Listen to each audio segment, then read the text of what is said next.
院长，属下一回院里，就看到影子在残杀同僚。我安排的。哦，你应该在监视北齐的庄墨涵，怎么回院里来了？事有蹊跷，庄墨涵不见了。庄墨涵进入京都以后，一直在鸿胪寺给他安排的住所，从不见人。属下觉得奇怪，就让手下扮成侍者进屋打扫。庄先生，能为您洒扫房间吗？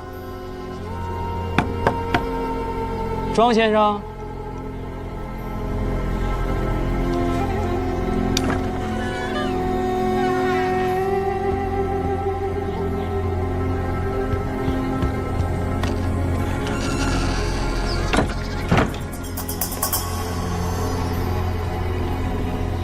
结果发现庄墨涵不在屋内。之前有谁见过他？太学、吏部、礼部、御史台，都有人拜访过他。看来都很仰慕庄墨涵，想当面请教。那他们为什么要偷偷把人接走呢？就是想请您下令彻查京都。这事儿就这么办了。正好你回来了，把在京的各主办都招回来吧。我有话说。是。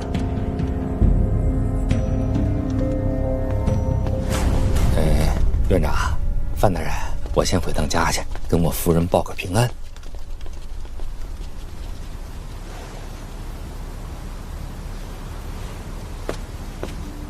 那要没什么事儿，我也走了。那你等等，见见他们。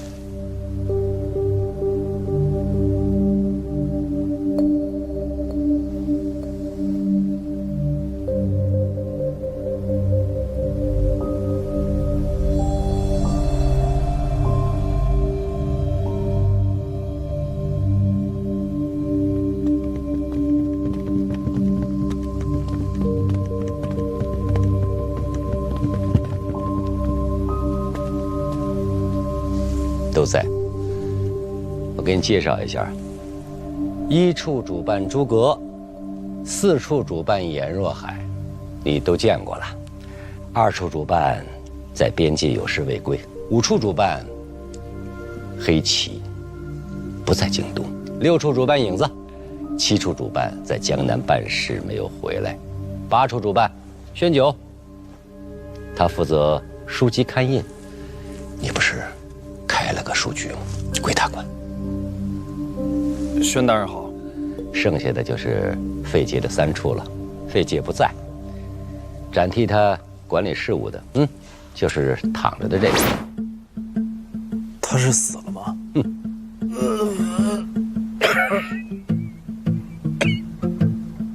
他是范闲，院里提司。各位大人好。小师弟来了，我姓冷，费老的门下，咱们算是同门啊。冷师兄，这是？我研制了一种新毒药，自己吃了几副，哎呦，药不错，没做解药，失败了，毒更重。哎呀，师兄辛苦啊！等我好了，请你吃饭啊，我自己下厨。哎，别，这就不必了啊。行，我先休息会儿。哎，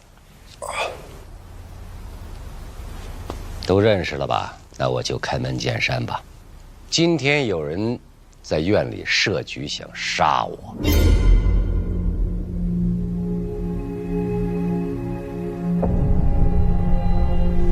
范闲救了我。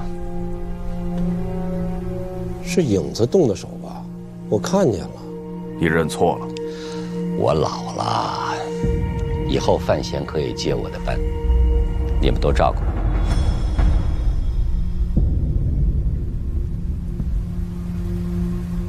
范闲才入京都不久，人都没认全呢。人可以慢慢认的，我现在又不退。院长，监察院乃庆国最重要的地方，不是谁都可以接手的。属下以为范闲没有这个资格。你是不是搞错了？我不是来征求大家意见，我只是通报一声。我觉得挺好，别的地儿不管，我们3处一定支持小师弟。最后再说一遍，这事儿定了，不改了。有谁不服，找机会杀了我就是。算了。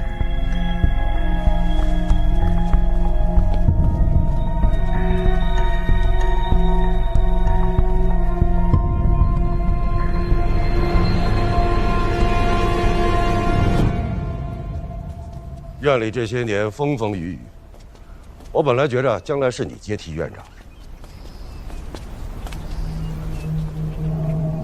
院长今日这决定，确实让人心寒。严若海，有一点要说清楚，我不是要争权，我诸葛没能力坐那个位子。我明白。你不明白，我所做的一切皆以庆国为重。我知道。今日那些刺客的尸首我都看过了。都是胆大包天的。对，其中有好几个人最近和你交往甚密。刚才你怎么不说？严若海，你到底要做什么？我和你一样，一切决定都是为了庆国。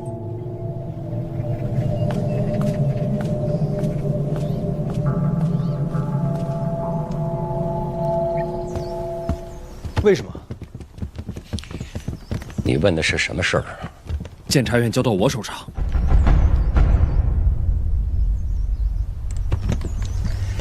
是影子自作主张要试探你，这样也好，可以把事情说清楚。诸葛说的没错，我还没这资格。监察院是你母亲一手创建的，这些年我一直替她守着。这个院子，终究我要还给你。时过境迁了，时间过了，初心未改。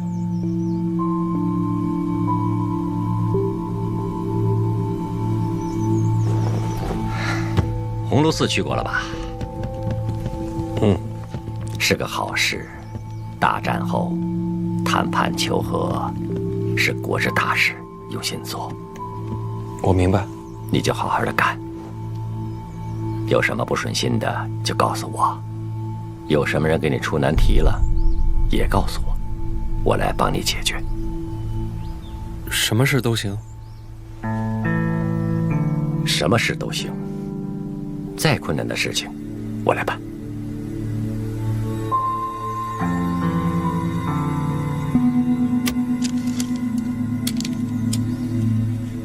回去吧，今天累了，晚上越发凉了，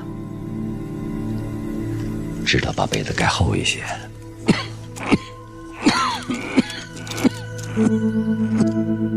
你的咳嗽还没好，年纪大了，病不好好。回头我给你抓些药。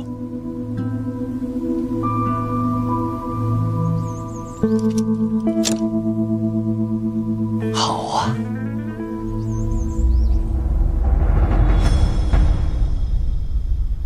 天地人和，君子务劳，夜半子时。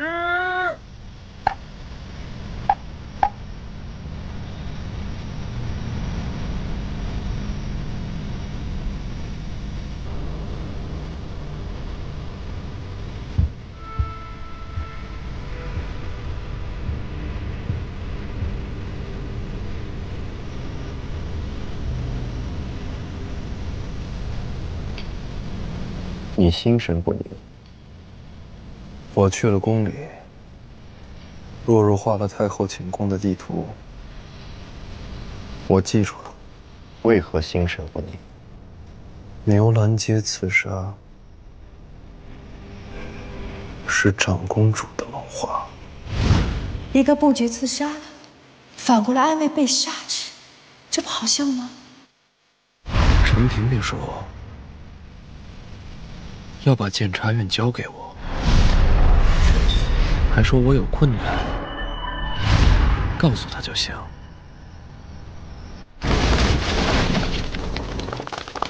有什么人给你出难题了，也告诉我。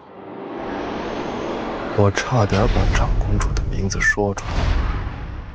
论杀人，我比她强。要杀长公主吗？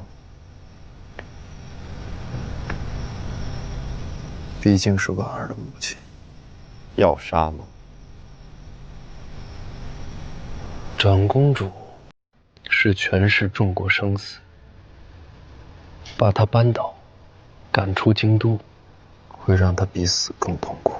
这我不会，我自己来，随你。说，闯后宫偷钥匙的计划也要缓缓，得找个更好的时机。你来定。说，你知道吗？监察院那个影子，武功很高。知道。他是大宗师吗？9品上。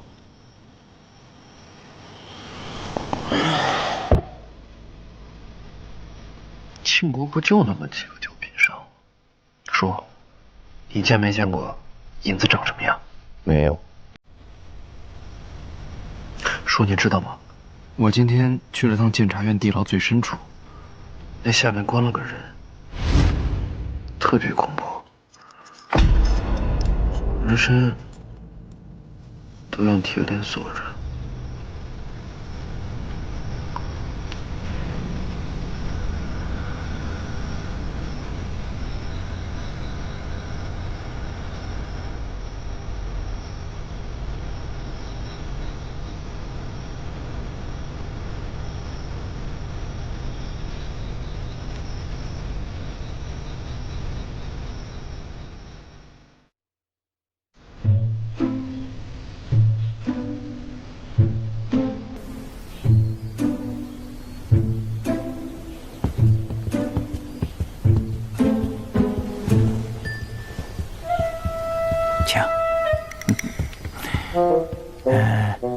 大人是副使，坐这儿。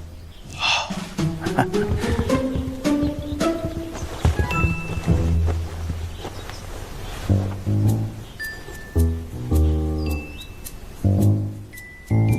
辛大人，我从未与敌国谈判过，有点紧张，不知一会儿该说些什么。别紧张，两国舌战就是谈判啊，最重要的就是要注意言辞，就是说话啊，自当雅量，就是要懂礼貌，要客气啊，这就能彰显出我大国之气量。哎，反正待会儿啊，你什么都甭管了，就听我的吧。哦，好吧。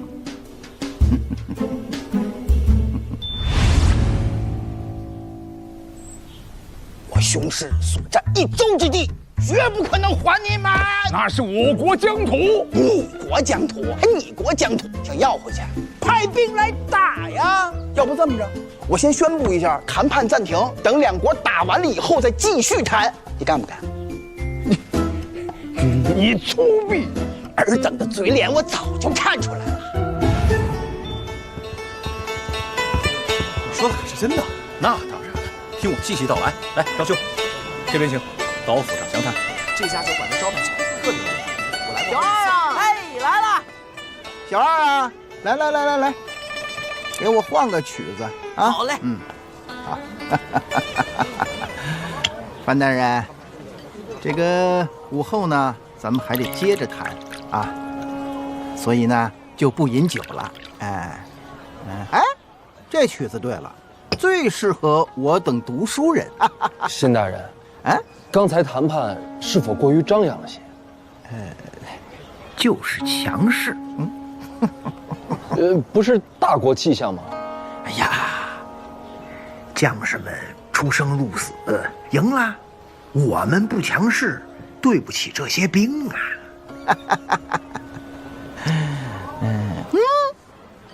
好茶。其乡有远兮，扶摇登霄，其味空静兮，潜藏于窍。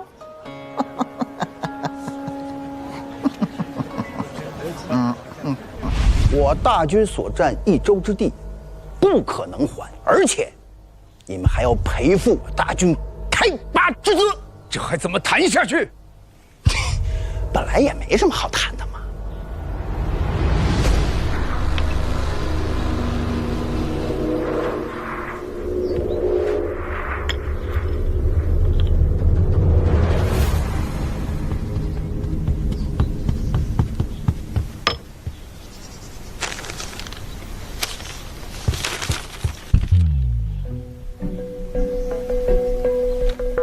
辛大人，此次谈判，我方条件绝不会让步。你是突然疯了吗？这张纸条上有个新消息，我方的条件都写在上面，诸位可以先看看，咱们明天再谈。你也查查消息的真伪。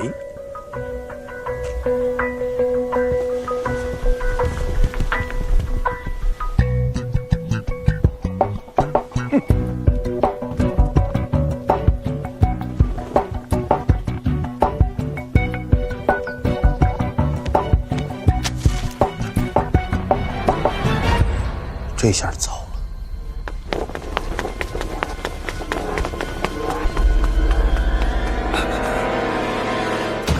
这是北齐刚送来的密折。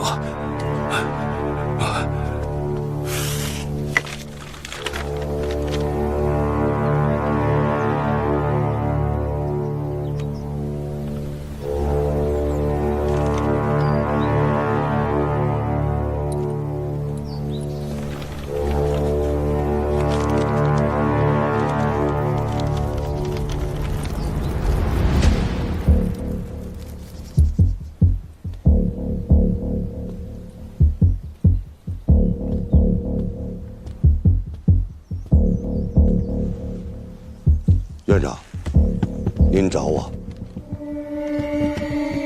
有件事你必须要知道，冰云被抓了。北齐锦衣卫干的，沈仲亲自抓的人。人还活着吗？活着。北齐要当他做谈判的筹码，他们要什么？首先要拿回这益州之地，其次要归还战俘，还要给他们北齐死去的兵丁发放抚恤。最可恨的就是这最后一条，他们要用萧恩和司礼礼换回严公子。萧恩啊，监察院地牢里关着那个。没错，那可是北齐的盖世魔头啊，曾经和陈萍萍齐名。那时候陈萍萍率黑旗千里奔袭，以双腿的代价才把他给抓回来。这样的人物要换回去。说的是啊，不过这次国战多亏了严冰云打探军情，传送密报，咱们才赢得那么顺利。更何况他还是监察院严若海的亲儿子。不换，打下的疆土不能还，打下的疆土不能还。其实他们真想要的是萧恩和司礼礼。萧恩不能放，此人归齐必将疯狂报复。作为倾国子民，我不能接受。不是放，是换。换冰云回来。我连夜北上，潜入北齐国都，设法救回犬子。此时北上救人比登天还难。作为一个父亲，我必须如此。换不换不是你来定的，学长，也不是我。此事只有一个人能定夺。侯公公在，马上让监察院放人。陛下。另外，告诉鸿胪寺，朕打下的江山一寸都不放，其他的条件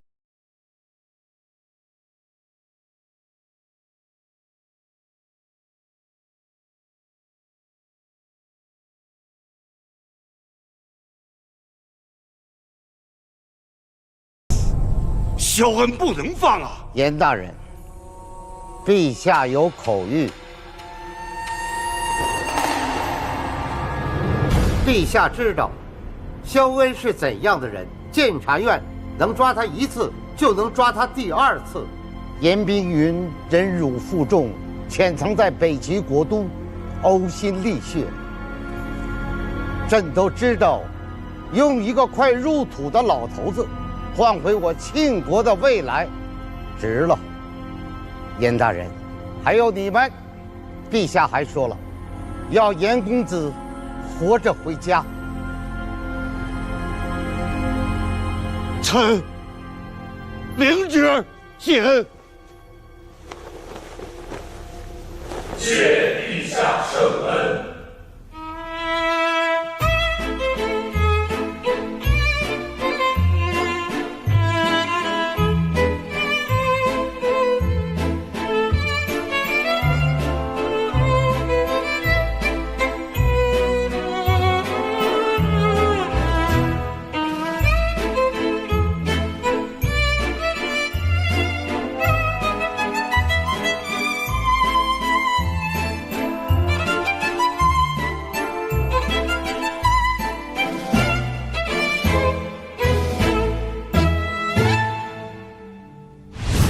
范闲，把提词腰牌给我。给我。范闲，我们会再见的。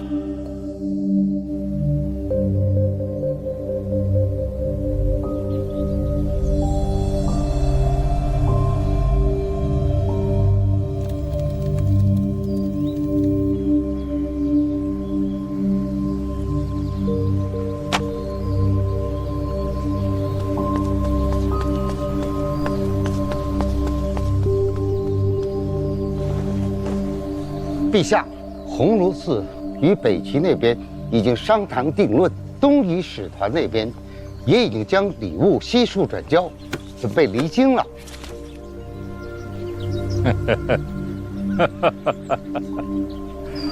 虽有波折，鸿胪寺办事还算周密。传旨，明日启年殿设下夜宴，君臣同庆。是。但慢着，让北齐和东夷使团陪坐。快去！奴才明白，定会办好。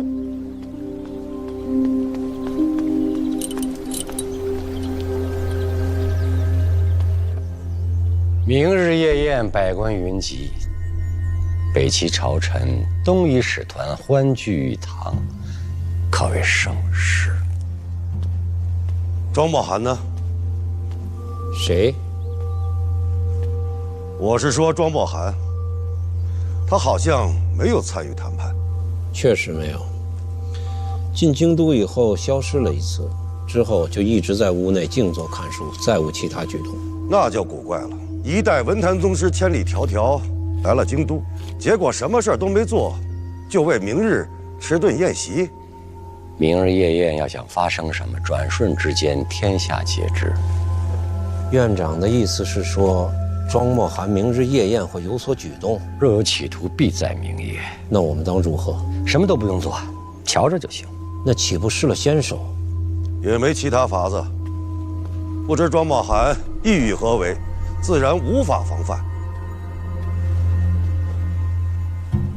还有一事，北齐那边送来消息，犬子被擒，或是因身份被人透露。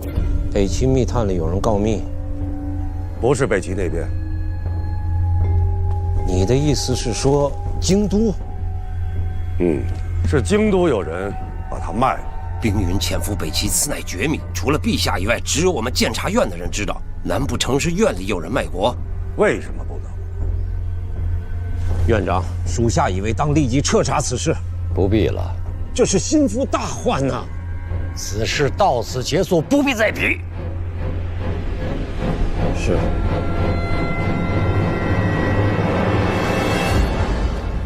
监察院成立这许多年，光阴流转，昼夜时刻，有些老东西也该换了。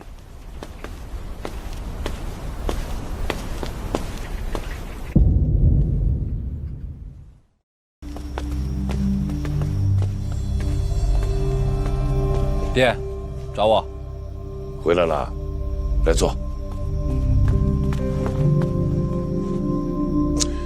黄楼寺的谈判告一段落了，明日上殿去稳这些，啊。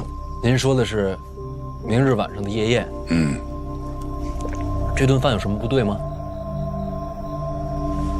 天下皆知，文坛泰斗尽在北齐。早些年，读书人甚至以北齐科考高中为荣。今年虽好些，但要说到文人，我庆国总是略有逊色呀。如今庆国文坛把希望都放在你身上。我？文坛？前些日子你写的那首《万里悲秋》被我朝文人评为当世奇言第一。哎呀，私底下很多人在说，这年纪就有如此成就，将来未必输给庄墨涵。我就写了这么一首诗，这也太草率了吧？一首诗是少了些，只是我朝盼文韵如求甘霖，司马也当活马医了。那你就是那司马。所以明天晚上，所有人就在那儿看着我和文坛宗师庄墨涵的见面。哎呀，也不是让你语出惊人，你只要行止稳健，这就够了，啊。明天晚上您去吗？哎呀，明天设宴是为了鸿胪寺和礼部准备的，我以户部侍郎去做什么呀？月华，我只提你一句，庄墨涵何等身份，怎么可能真与你这小辈为难呢？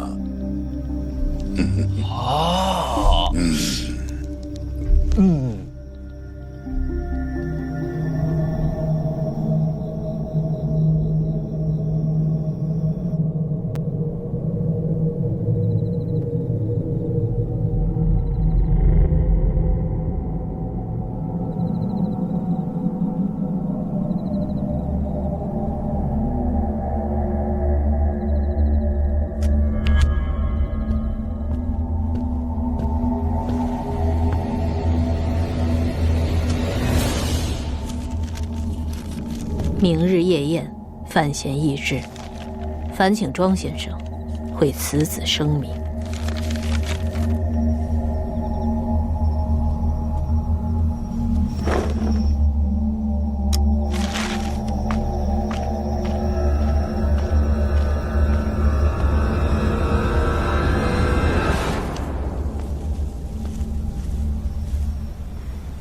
你挂了红灯笼，说。这么多年了，我就一直特别好奇，你到底是能不能看见？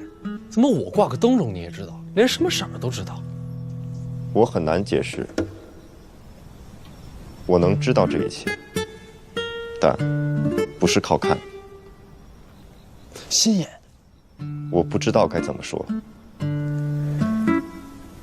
说，我觉得你一直这么神秘，谁要是敢惹你，一定是自寻死路。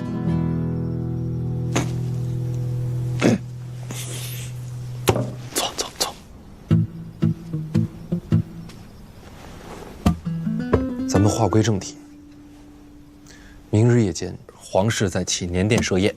启年殿，跟王启年有什么关系？跟谁？王启年。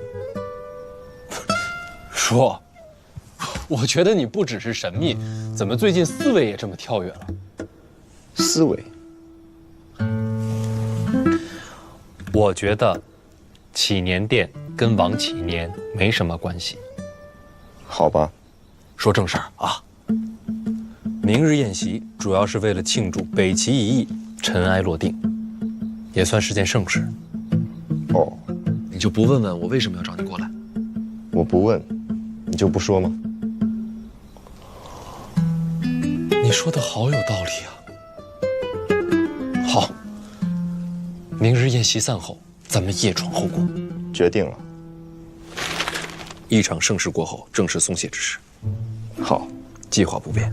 我引开洪慈祥，你入太后寝宫，找到钥匙。还有最后一个问题，我不知道太后会把钥匙放在哪儿，所以翻找需要花些时间。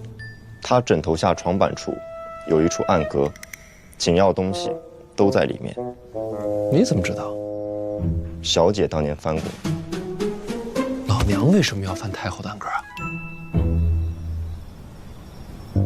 老太太寡居多年，看上去一本正经，不知道私底下会不会藏些情书。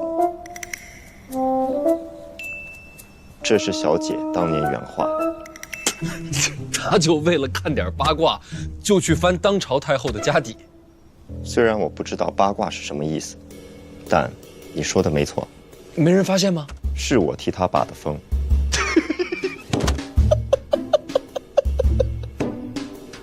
你笑什么？千言万语，一时不知如何形容。形容什么？唉，先不管这些。总之，最大的难题，老娘当年已经帮我解决了。现在，只要确定钥匙在哪儿，我十有八九能拿出来。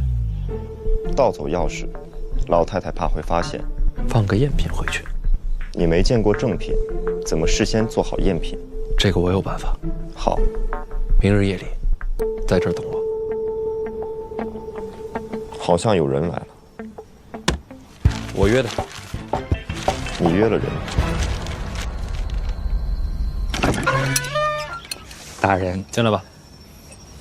深夜叫我前来，是有何吩咐？有个事儿想问你。大人，请问。启年殿跟你什么关系啊？应该没什么关系吧？那就对了。什么那就对了？没什么。自己做。嘿，大人不必客气，我站着就行。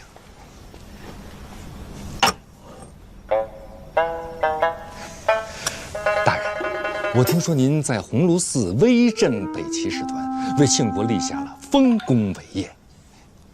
明日我会参加夜宴，大人英姿勃发，败将入相，指日可待。这银子是给我的。是，谢大人。哎呀，大人，您下回再赏我呀，您赏我银票，银票好藏些。然后我要夜闯后宫。大人，您说什么？我说我要夜闯后宫，然后潜进太后的寝宫，偷一把钥匙出来。当然了，为了避免老太太发现，还要连夜做一把赝品放回去，大概就这么个计划。您这是开玩笑呢？没有啊，您当真要做此事？是啊，这可是灭门的罪过。应该吧？那这事儿你为什么要告诉我呢？我刚才说了呀，我得连夜做一把赝品钥匙，得找京都最好的锁匠。我对京都又不熟，得找个人面广的。你呀，此事要是把我牵连进去，那我也是死罪。哎，你就帮我找了个锁匠，做了把钥匙，别的什么都不知道。是啊，那你就光跟我说找个锁匠，对吧？你干嘛要跟我说那么多呀？我本来也想这么说的，但是不行啊。明天，你得在皇宫外边等我。大人，你就不怕我告发你？你就这么信任我，把你的身家性命都交到我手上？我当然信任你了。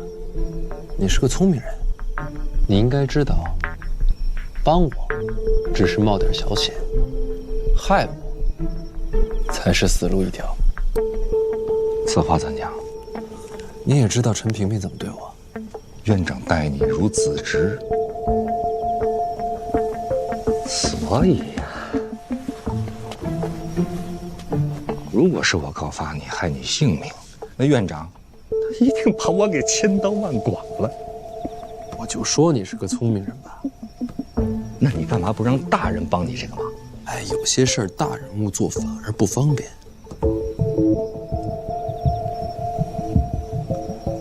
我还能说什么？随便你啊。我认识个好锁匠。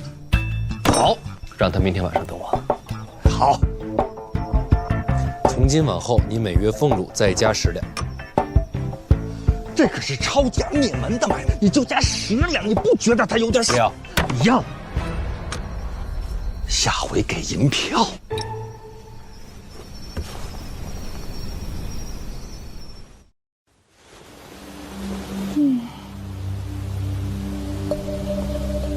什么时辰了？未时了。祈年殿那边布置上了？是，一早就开始布置夜宴的事。给我安排个位子。只是为鸿胪寺和礼部办的，并不是什么大事。安排吧。是。啊，都等不及了。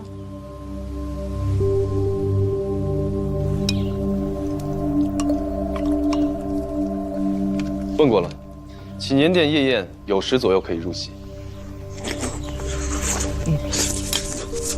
殿下，您如此这般吃喝，宴席上又怎能吃得下去啊？这样的宴席，就是喝酒唱赞歌，怎么可能吃得饱？也是，这样的酒席也是走走过场。殿下，您实在没必要特地去。范闲处死的差事办成了，我自然应该当面祝贺他一声啊。这范闲不是已经入了太子门下吗？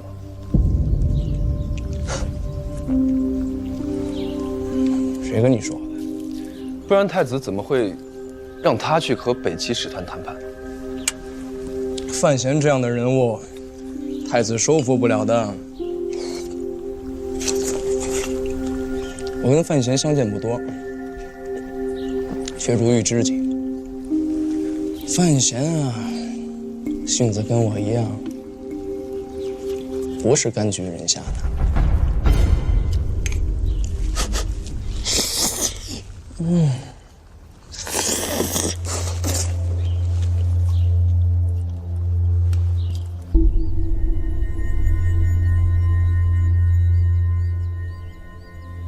殿下立于此处多久了？也有半个时辰了。殿下怕衣服上了褶皱。什么时辰了？回殿下，已经酉时了。摆驾祈年殿。是。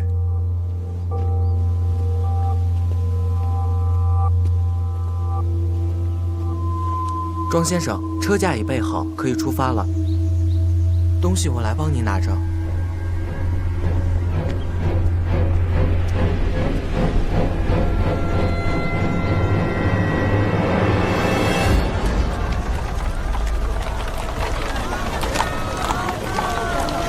大人，锁将那边说好了。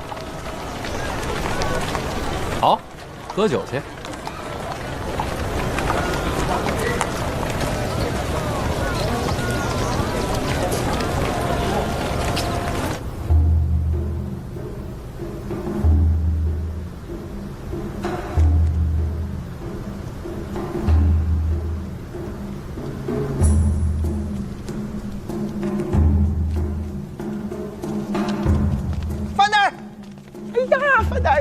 哎呦喂，辛大人，真是有缘，确实有缘。哎，范大人怎么不穿官服啊？哎呀，不就吃个饭吗？我又不是什么大官。哦，那好，那待会儿我得多敬您几杯啊。二位大人，循例盘问，若是有什么利器，可不能带入殿内。哎呀，赴个宴还带什么利器呀？哎，范大人，你听，这个礼乐就是礼部准备的。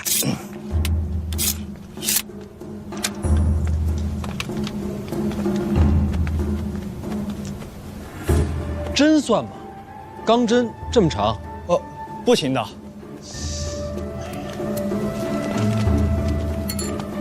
稍等啊。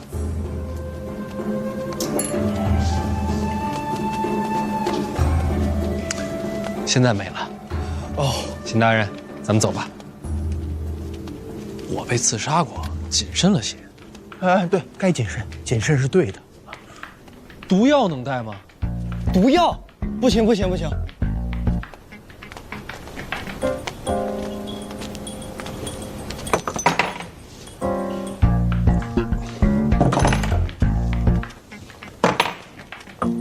范闲，哎呦，殿下，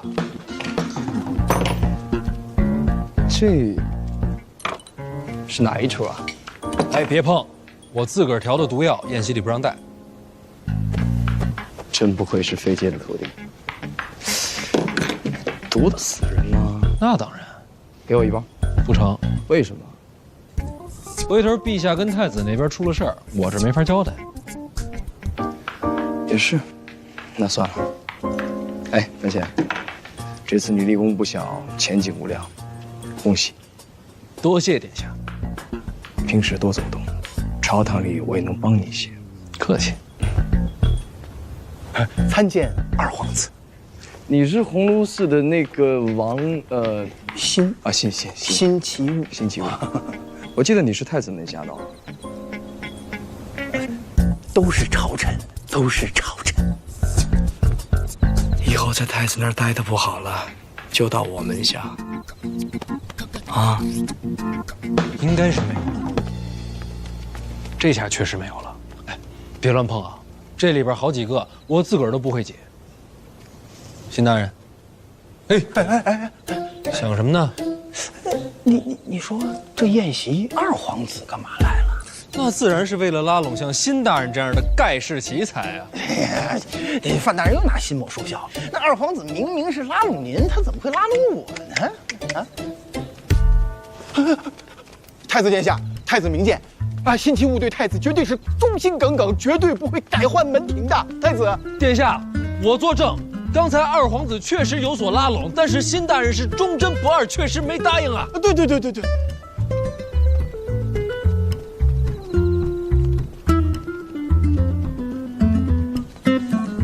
多谢范大人慷慨之言。跟我客气什么呀？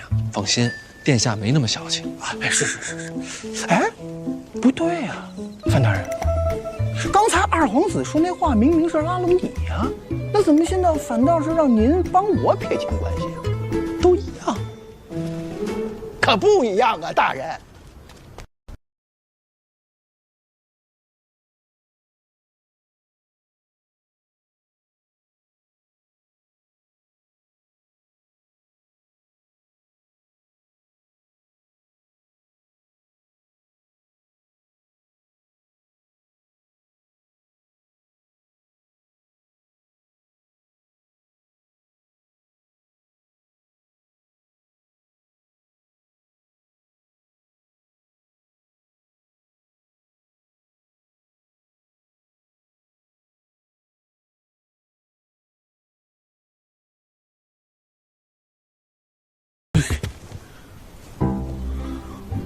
你这贼子可还有脸再见我吗？啊，你哪位啊？岂有此理！当日行凶伤人，你居然在这儿装不认识我啊？郭少，哎呀，好久不见！你看你这伤好的也差不多了，真好啊！你居然敢把我给忘了！慎言，你这话说的好像怨妇。你这个恶贼，你做的那些事情，我都在心里记着呢。越发的像了，你来干嘛？他来干嘛啊？我乃宫中编撰，家父礼部尚书，我为何不能来？能来，马上上菜了啊！郭少入座。休要得意啊！范闲，我告诉你啊，我今天就要亲眼在这个地方，我看着你万劫不复，身败名裂。闹！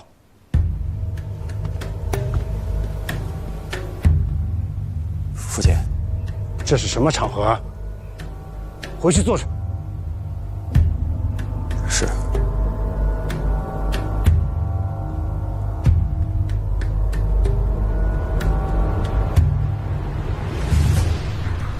犬子无状，还请小范大人海涵。你又是哪位啊？这位就是礼部尚书郭攸之郭大人。哦，原来是尚书大人。大人放心，令郎顽皮可爱，我完全没有生气啊。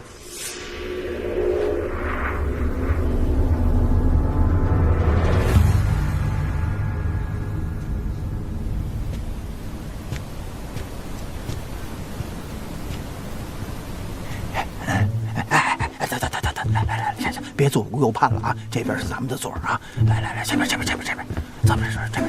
来，走啊！走！哎，范大人，走！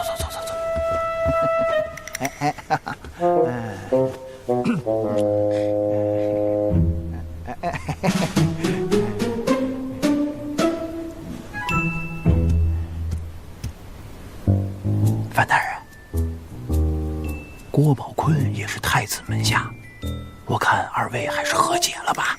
我倒是没事，你看他一眼。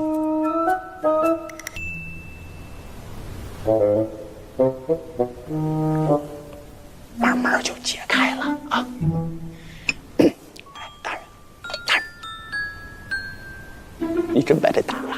哎，这话怎么说的？在下自小熟读圣贤之书，一向克己复礼，怎会打人？那头几天在当街还杀了个北齐高手呢。这酒不错。是，不错不错。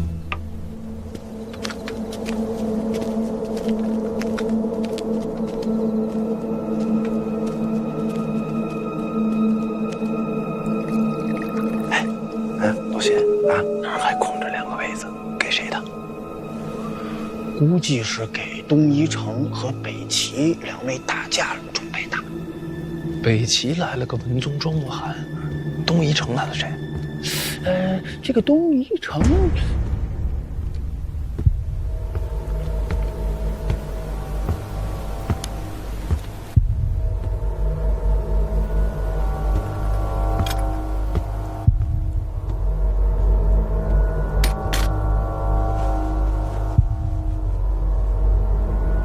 范大人，没事吧？此人为何持剑入宫？四顾剑门下，向来都是剑不离身，陛下特准的。四顾剑门下，他就是大宗师四顾剑首徒云之兰。云之兰，当日你在街头杀的那2个女刺客，就是他的弟子。这次东夷城派使团来到京都，也是为了此事。他卖酒吗？这个倒是没听说。大人何出此言啊？听着像酒的名字。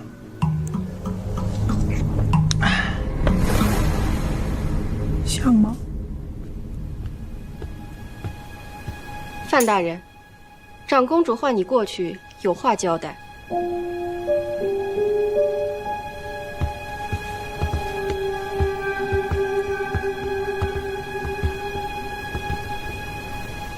凑近些。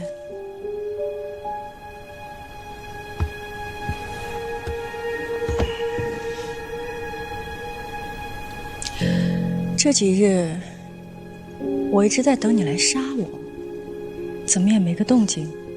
殿下莫急，随时给您个动静。你若发誓效忠于我，我可将婉儿嫁与你，内库财权也给你，还有更多你想要的。那我要是想要你滚出京都呢？伟大的愿望，一定要试试看。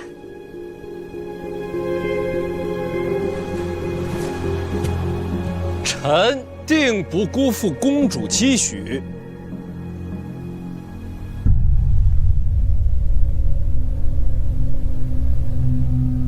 嘿，范闲跟姑姑倒是相聊甚欢，不知道在聊什么。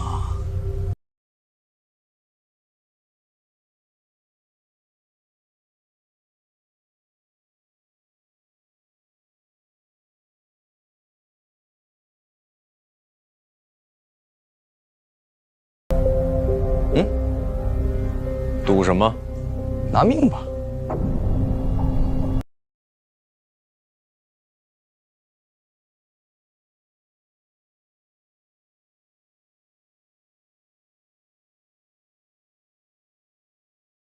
太子殿下，恕罪。好啊。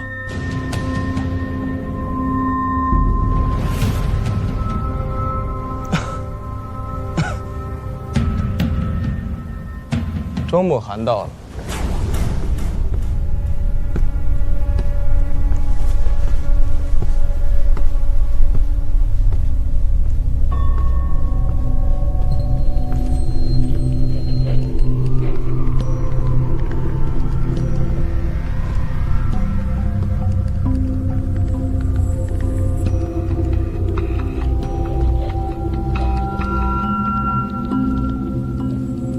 你还从未见过庄先生吧？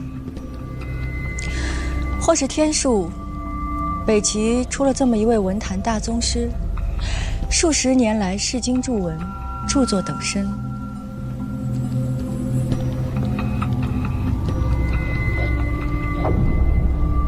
从某种角度讲，他比帝王还要强大。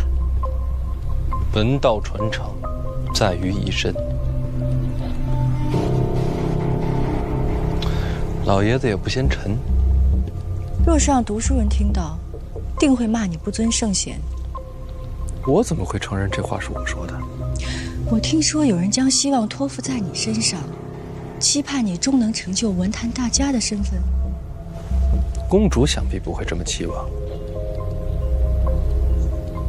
好了，庄先生到了，宴席也该开始了，你也归坐吧。臣告退。机会我给你了，是你自己不要的。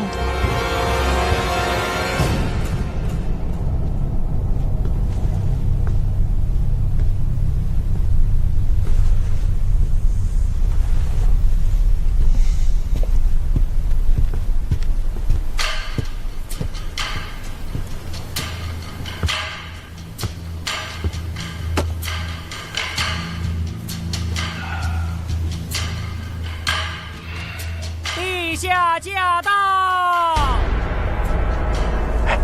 这边。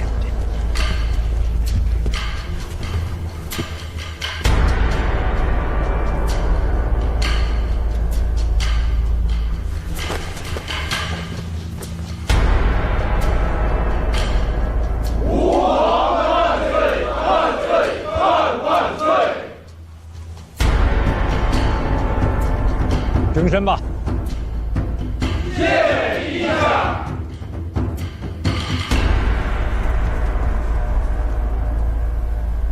陛下已经到祈年殿了。今日论职的宫女太监禁卫都查过了吗？都查过了，都是家世清白，没有可疑之人。进殿之人有没有行迹诡异的？有。范闲，据禁卫处报，他到祈年殿时身上带了短刃和毒药。庄墨涵那边呢？庄墨涵只带了一卷旧纸上殿，我的人借机碰我了，里边没藏东西。我觉得庄墨涵也不是一个习武之人，应该闹不出什么大事吧。云之兰持剑上殿的，是。但是云之兰师从四顾剑，跟庄墨涵应该不会有什么瓜葛吧？云之兰如果要是出剑弑君的话，谁来阻拦？洪四祥、洪公公就在殿外。上山！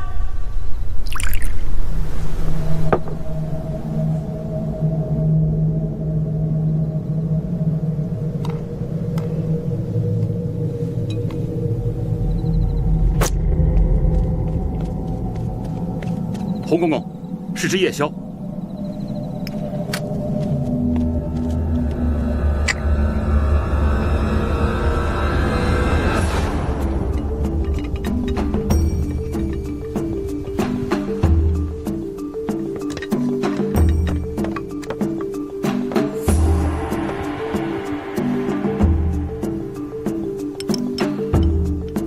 国少，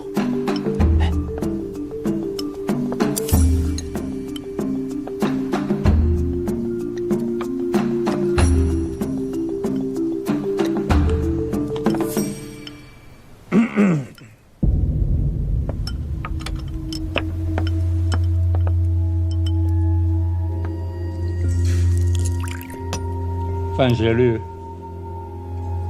范大人叫你呢，叫我啊，叫我什么呀？你是太常寺协律郎，这是官名儿。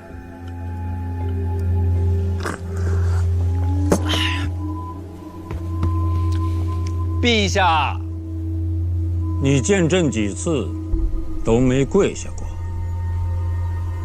这次以为你还会站着。那岂不是要犯了众怒？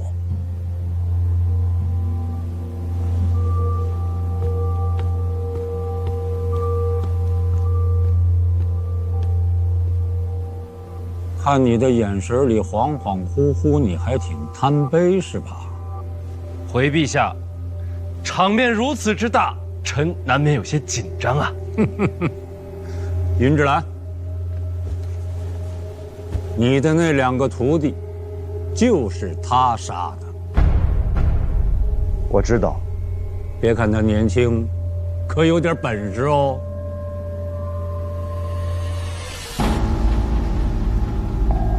杀我，才算本事。四顾剑的徒弟，就是有点傲气。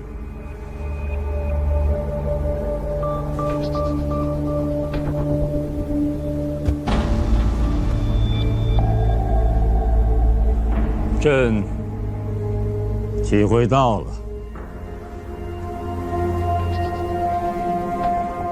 范闲，鸿胪寺传来折子，说你这次差事办得不错，大战由你而起，也由你而终。朕不想当众赞扬你什么，来，陪朕喝上一杯。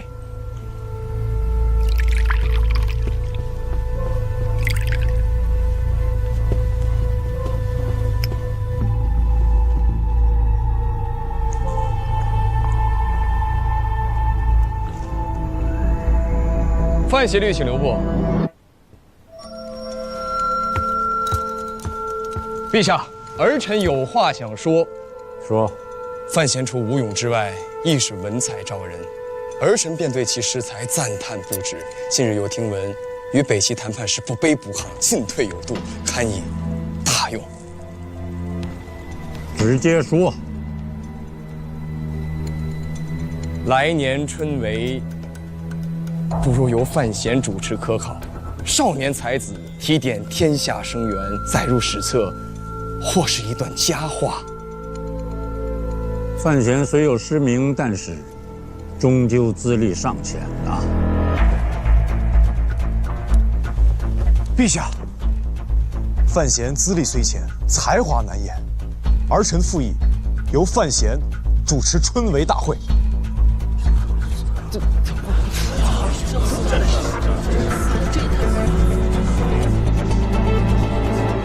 离春闱还有些日子，到时候再定吧。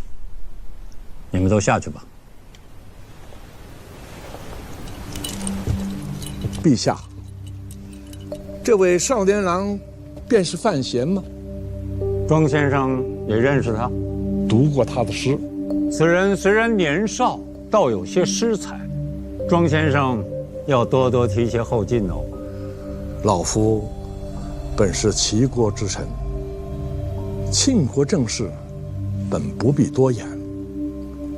可这春闱考比，乃是天下读书人立身之根本。选择主事之人，当谨慎为上。庄先生说的极是，春闱的事儿，确实应该慎之又慎。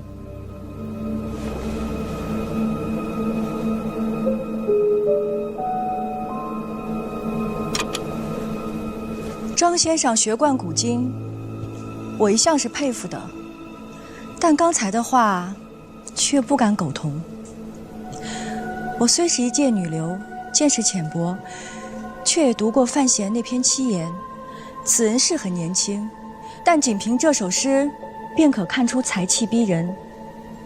先生刚才的话隐隐针对范闲，莫不是担忧少年郎后来居上，将来名声盖过先生？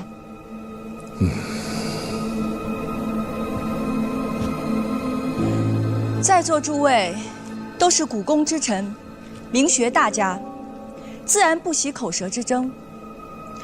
本宫不识礼数，却愿意为我庆国才子说句公道话。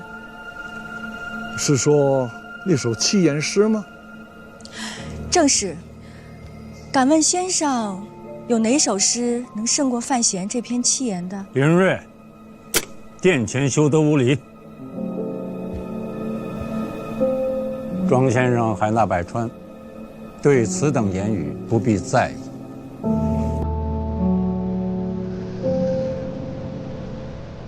风急天高猿啸哀，楚清沙白鸟飞回。无边落木萧萧下，不尽长江滚滚来。万里悲秋常作客，百年多病独登台。艰难苦恨繁霜鬓，潦倒新停浊酒杯。真是一首好诗，我写了一生的诗，就没有一首能与之相提并论的。这么说，庄先生是甘拜下风了？这诗的前4句是极好的，可世人都说，这诗中最精华的是后面4句。后4句自然是绝句。唉，可惜呀，那不是范先生所写。这诗是范闲抄袭的？是。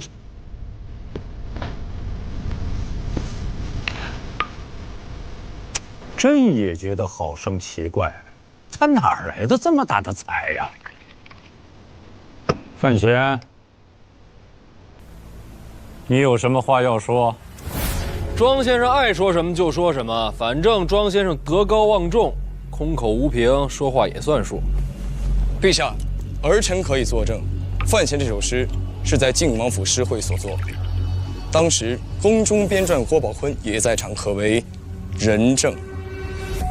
郭宝坤在吗？臣在。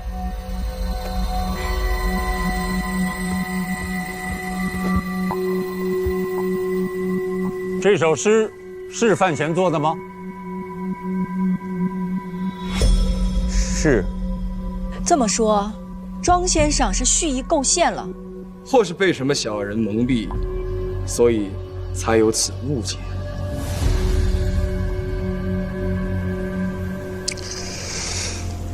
说来也凑巧啊，这首诗的后4句，乃是家师当年由于停舟所作。本来，这样的佳句重现天下是件好事情，但范公子却以他人诗作邀名，这不太妥当吧？文人立世，德重于才。这首诗的前4句，范先生文采斐然，自有过人之处，那又何必去贪名求进，要以他人之作邀取声名呢？我再三的犹豫了，是否将此事说破？可仔细的想想，要说出真相，却也是帮了范先生迷途知返。所谓不破不立，重新立德养心。范公子啊，这也是老夫一片爱才之心，并无恶意，望范公子自省。范闲，有话可说。庄先生，令师可是姓杜啊？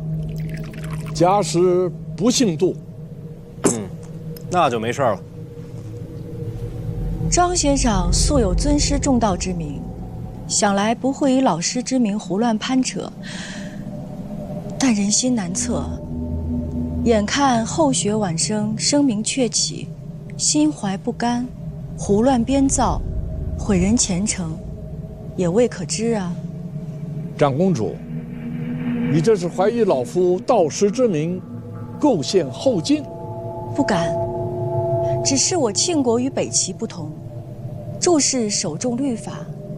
先生若要指人以罪，空口白话，却不足以为凭。长公主说的有道理。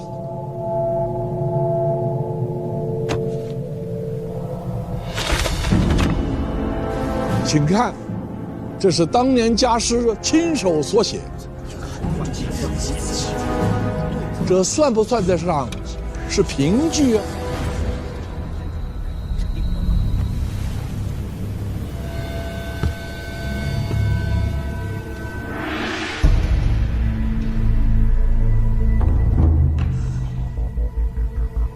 确实是这4句。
陛下，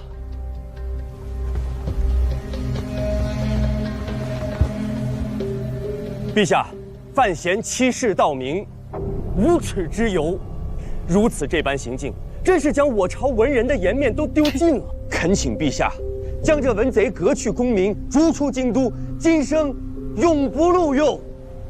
郭少，既然我丢尽了庆国的脸面，为何你如此欢喜雀跃？胡说！我这是愤慨，我这是不耻与你为伍。庄先生要在殿上辨真相，郭少何时知情的？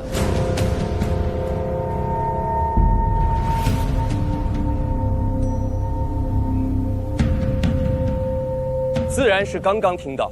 那为何我今日一到祈年殿，郭少就言之凿凿说今日便要看我身败名裂？不知是郭少掐指能算，还是说早就跟庄先生暗通款曲了呢？一派胡言！暗通款曲可以用在这个地方吗？啊，好了，什么时候了，还讲究用词？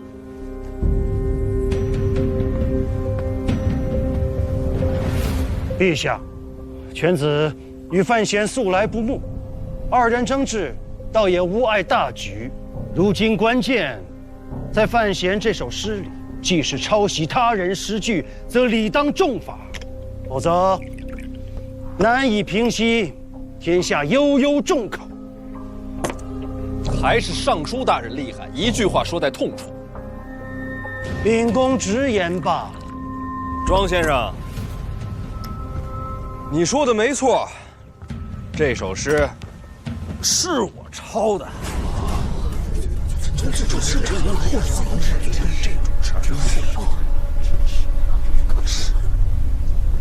范先生，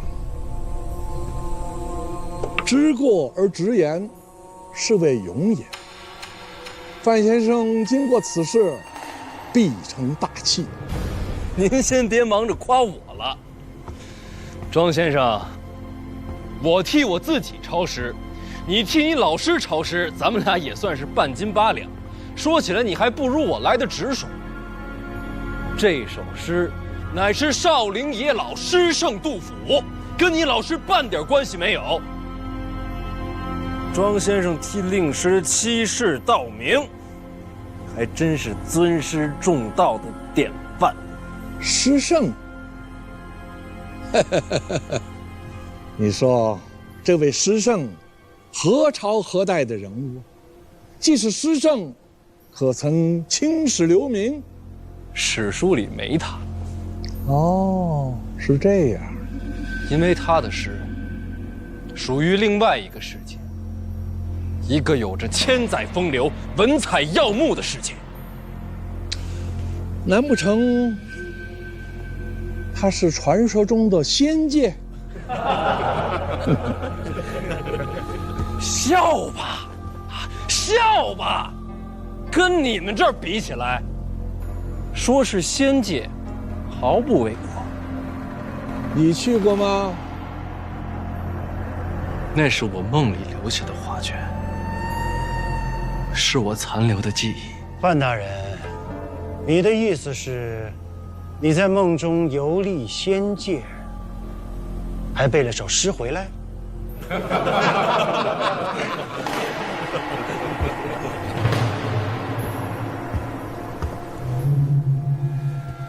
陛下，范闲所言过于离奇荒谬，如此狡辩，实属欺君，请陛下圣裁。庄先生啊，你老师做的诗多吗？家师注释良多。那不为人知的也多吗？识海勾陈，少于人知的，竟是刚刚展示的那一首。哼。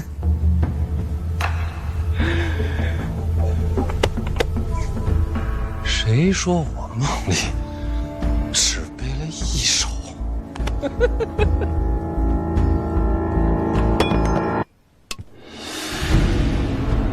史来，莫来。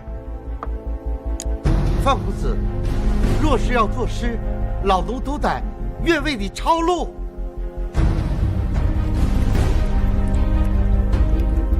范大人是想临时再做2、3首诗，证明都是从仙界看回来的。你不知道，那段记忆就如同刀刻斧凿一般刻在我的脑中。我看过的每一个字，读过的每一本书，都记得丝毫不差，历历在目。你知道你在说什么吗？哼，怕是气急败坏，已然开始胡言乱语。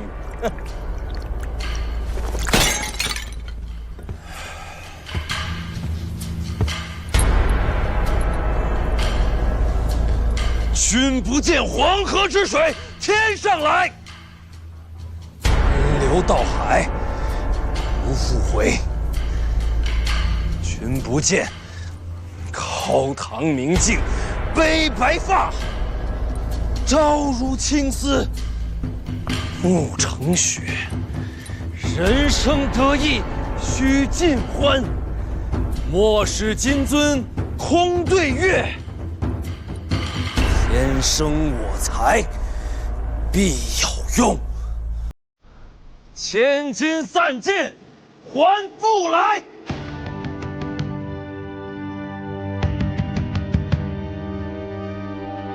春花秋月何时了？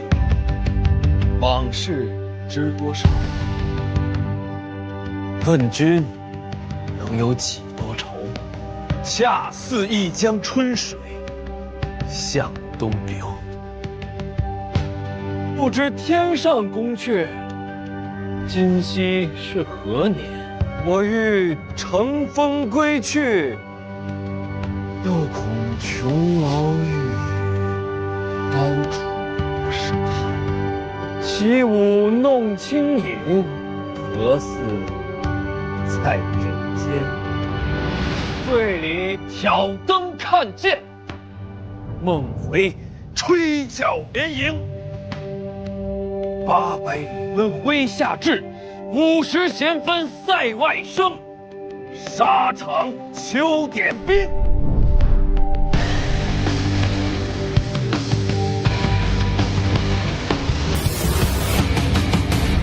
在天愿为比翼鸟，在地愿为连理枝。莫愁前路无知己，小乔天下谁人不识君？三春月照小楼昨夜飞半，双栖万物墙角数枝梅，月明中谁为这样是权贵？国破身何在？城春抽刀断身，感时花溅泪地，恨你。志士人人听心身无彩凤双飞翼，身有灵犀枪管悠悠双满地，花马千金裘，呼儿相助换美酒。广厦千万，大治天下归去，哀悼生虚，现长江之无中。高处骰子安红豆，山无陵江水月，冬梅深深夏雨西出阳关，高无故人。天上宫阙，人生自是有情趣，万幸人宗命。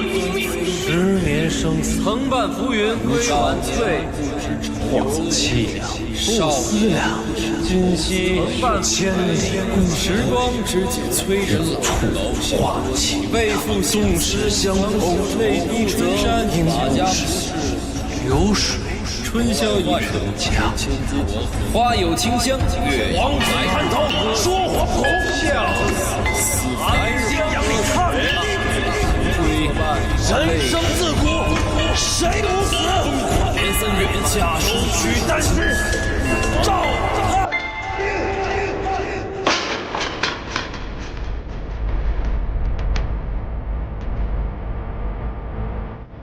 前不见古人，后不见来者。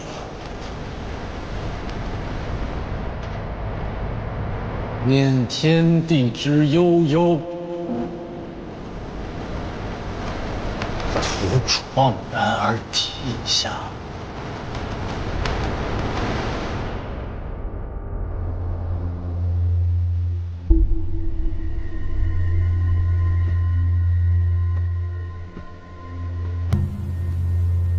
过百了吗？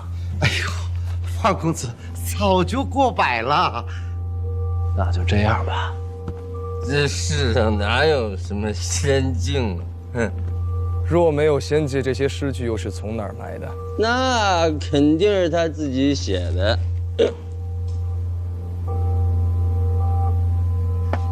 就算这些诗都是他自己写的，就算他写了千首万首，也不能证明那首七言他不是抄袭的。随口吟诵便是千古名句，这样的人何必去抄？又怎屑去抄？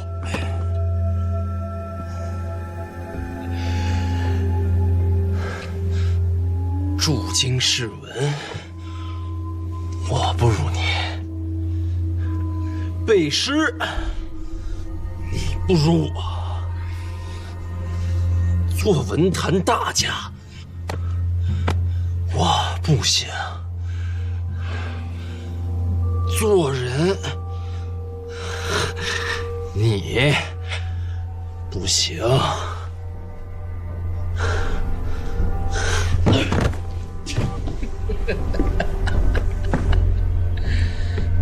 我醉欲眠，君且去。去你妈的！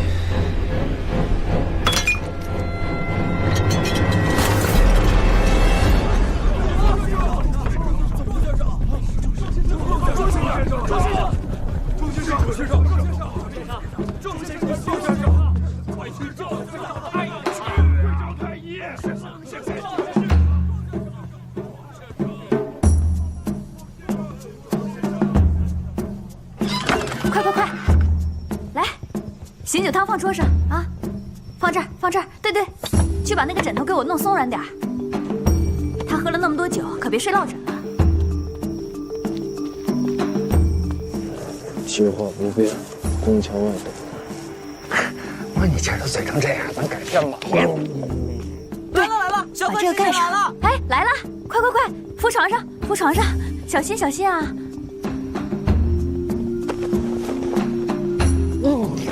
哎，慢点。给盖上，快快快，小心，盖上。有劳你了，早点回去休息吧。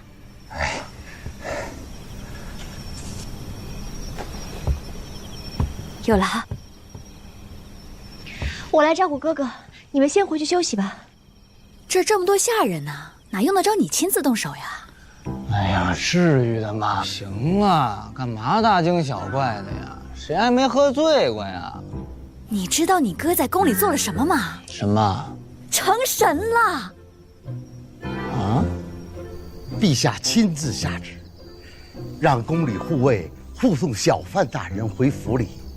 陛下还说了，千万要照顾好他。这位爷，现在可是咱们庆国的宝贝呀！言重了。哎，可没说中啊，范大人，你是不知道啊。小范公子今夜醉酒成诗，真是把店里人听傻了，看傻了。好些人私下里说，这可真是诗仙下凡呐。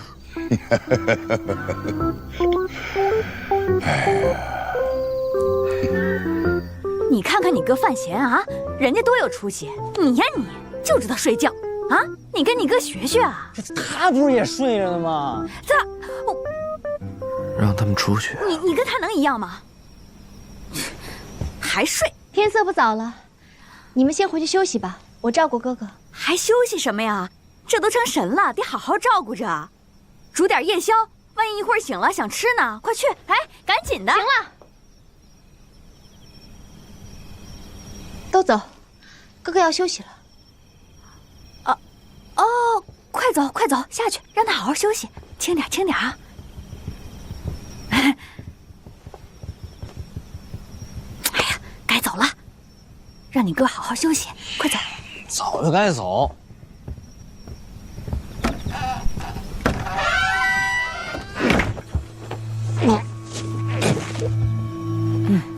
哥，哥，你没事吧？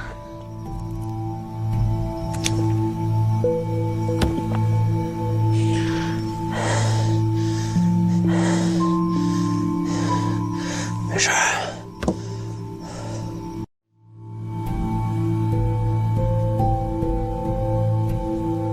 庄墨涵真的吐血了。是。今夜过后，范闲就是小范实现。由此可见，庄墨涵真是在扯谎诬陷。庄大家70年声名，一朝尽散了。哎呀，都这个岁数了，一生全毁了。罢了，我也倦了，有话明天再说吧。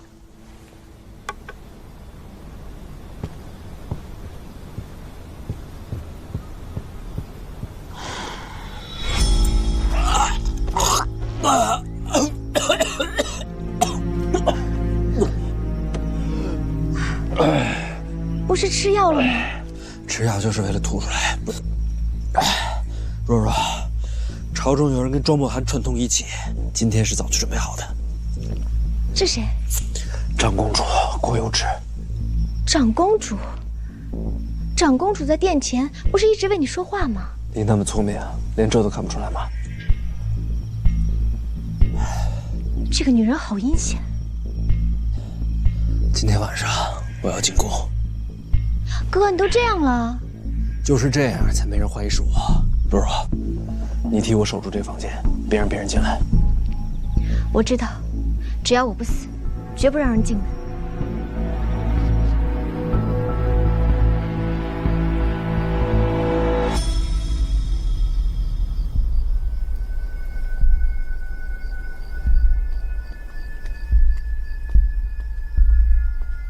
大人，在这儿候着。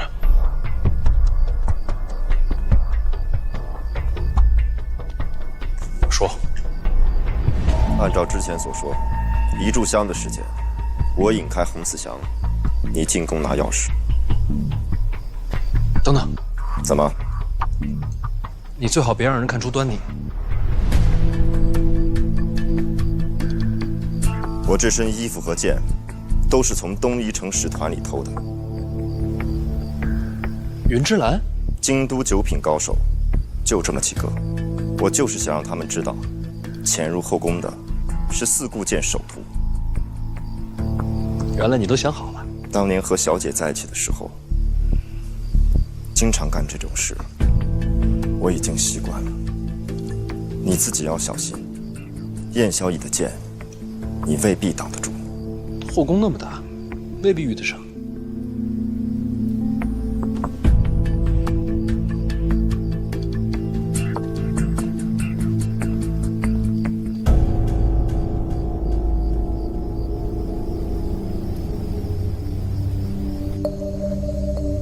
这么多诗，手都抄酸了吧？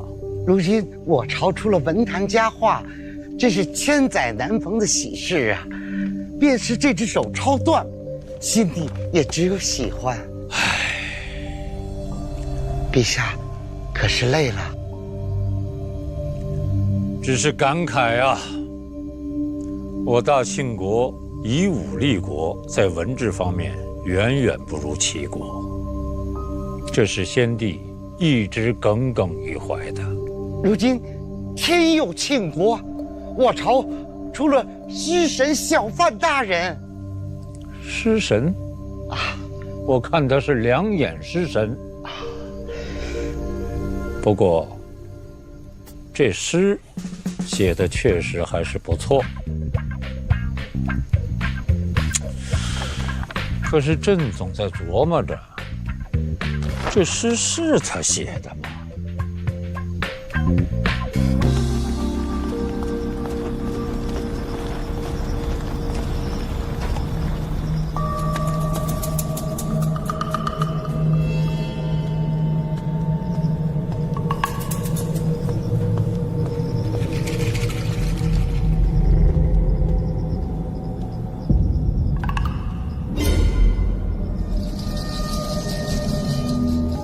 您是哪位呀？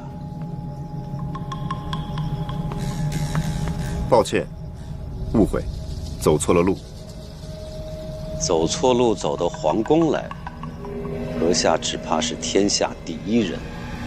家国所居，迫不得已，前辈见谅，我这就告退。这里是皇宫啊，孩子，不是你想走便能走得了的。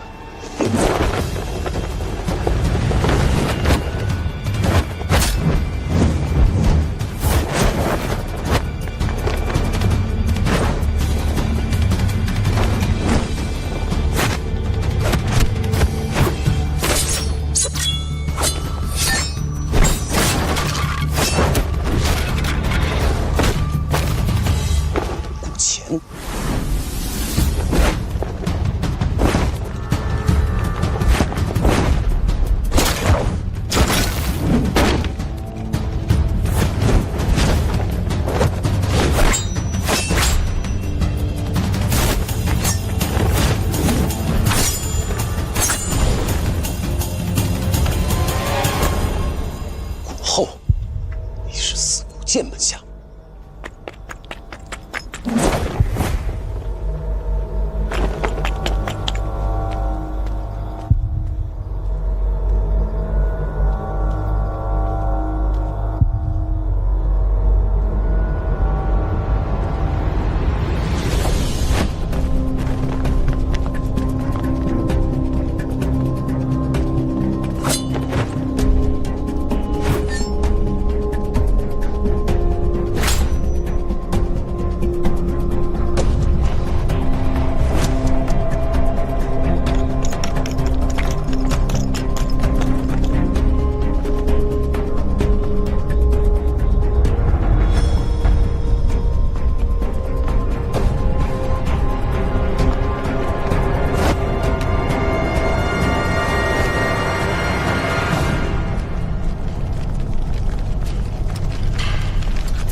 燕统领，怎么了？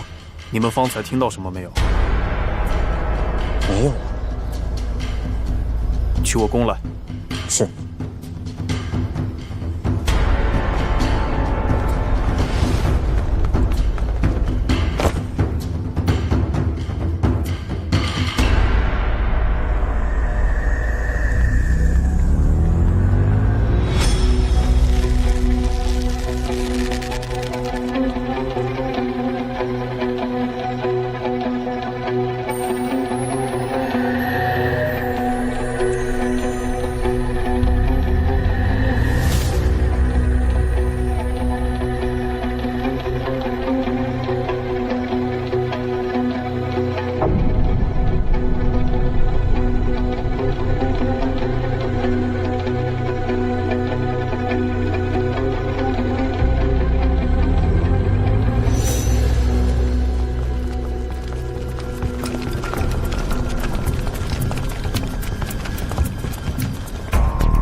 从太平别院经历看来，燕小乙听力超乎凡俗，万一接近稍有不妥，便会警觉。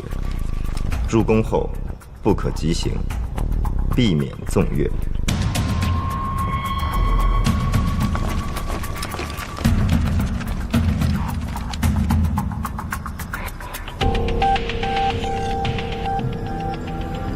燕统领，可有不妥？并无异常声响。宫里贵人养了狸猫，都胖得出奇。或许刚才响动是因此而起。你们继续巡视。是。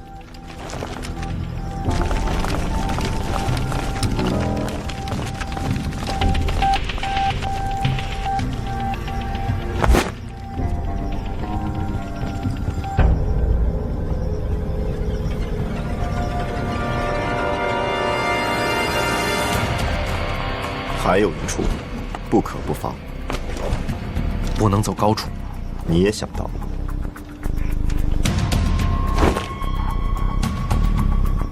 抛去听力不谈，燕小乙是剑手，剑手最要命处总是眼睛。若攀高而行，虽是深夜，却未必逃得过他的双眼。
王庆林，大人，长来扫驾。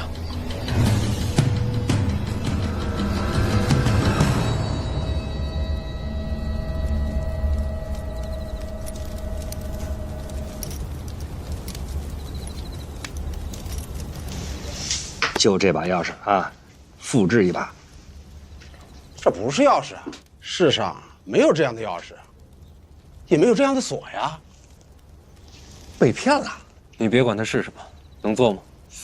这东西极其的神妙，费时啊。只要大概样子，细处不必讲究。粗略些，粗略些，有多久？若不讲究，一盏茶的功夫。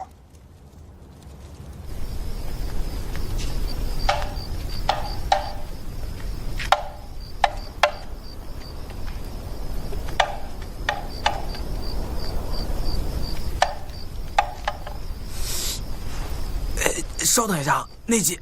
哎，去吧。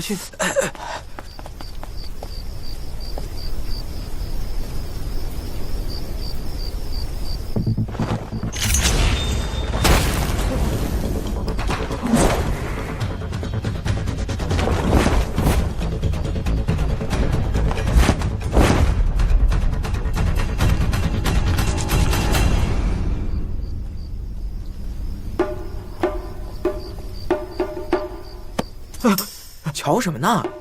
我跟你说，刚才有个怪人从这儿嗖唰砸在地上，然后踩着雨伞嗖就飞走了。然后还有个老太监从空中嗖一下就过去了，啊！你看，地砖都碎了。这个是赝品，这个是真品。多谢。谁说它是钥匙啊？用它开什么锁呀？别问这么多。是。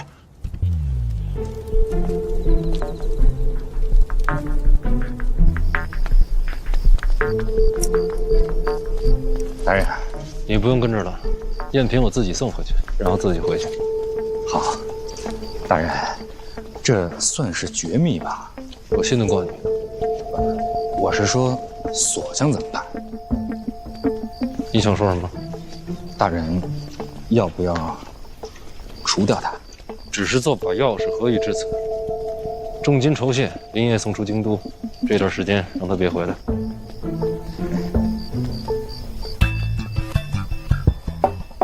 你在试探我？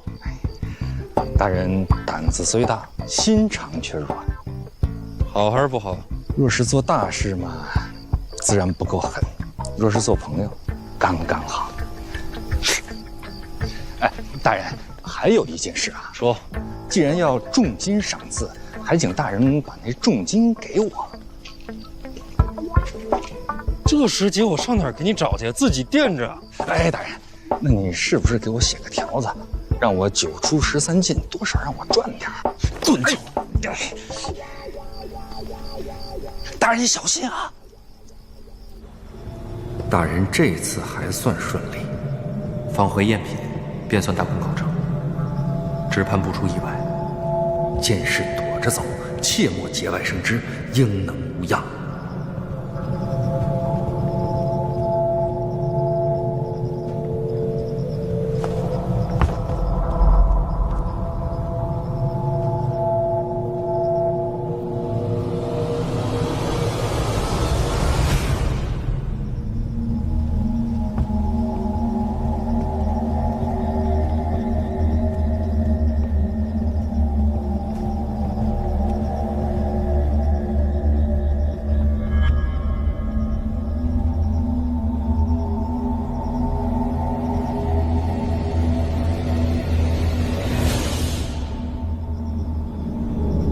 长公主在里边等你。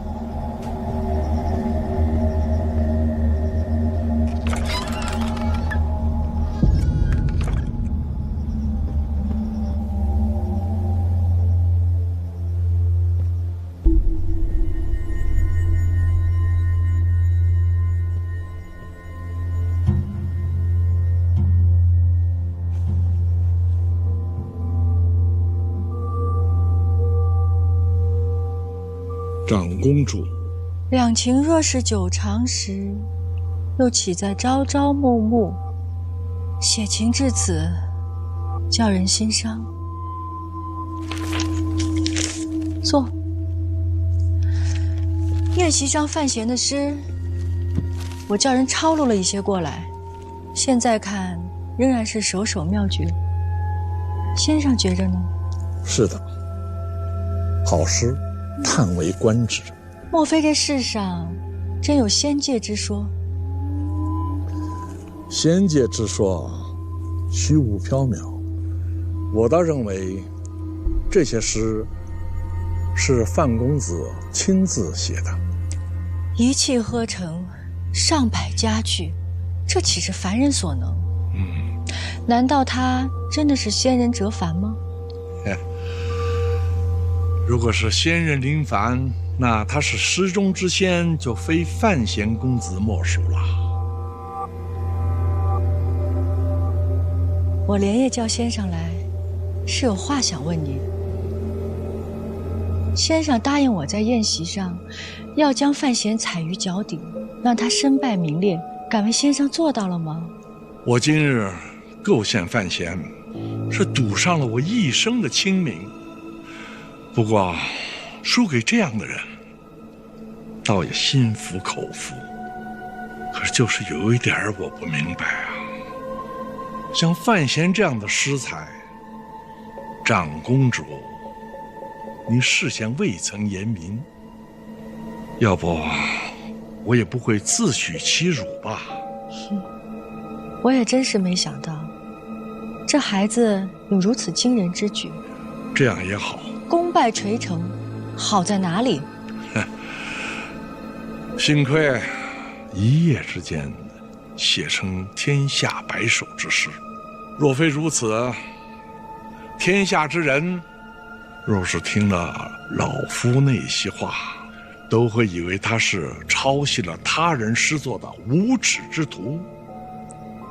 他是无妨了，但是先生声名尽毁。那也总好过一生愧疚于心的。你是心安了，那我呢？我将严冰云卖给你们，换萧恩回北齐。哼，这天下有多少人知道，杀人无算的魔头萧恩，竟然是文坛大家庄莫寒的亲弟弟。我冒天下之大不韪，帮了你和你们北齐这么大一个忙，到头来就换得你一句心安。我若不是为亲情所困，我怎么能来这庆国，落入你长公主的垢中？回去告诉你们那个小皇帝，他欠我一个人情，放到将来总要还的。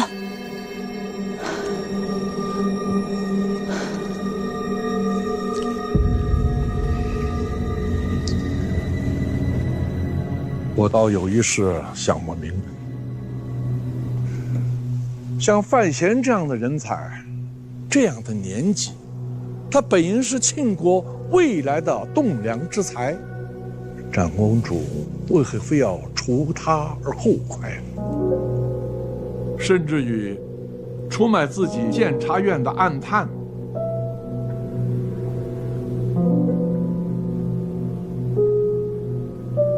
严冰云虽然受了点苦，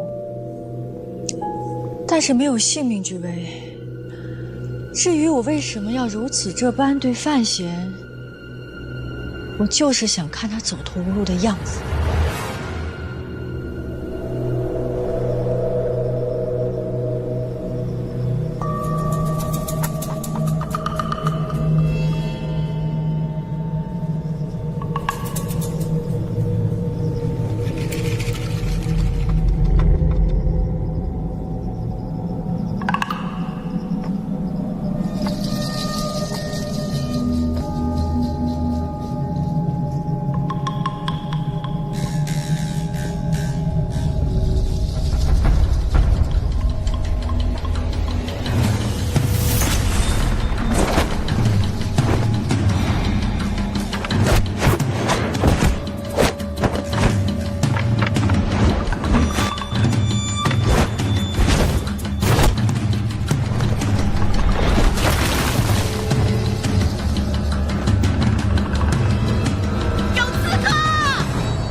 会不会没射中？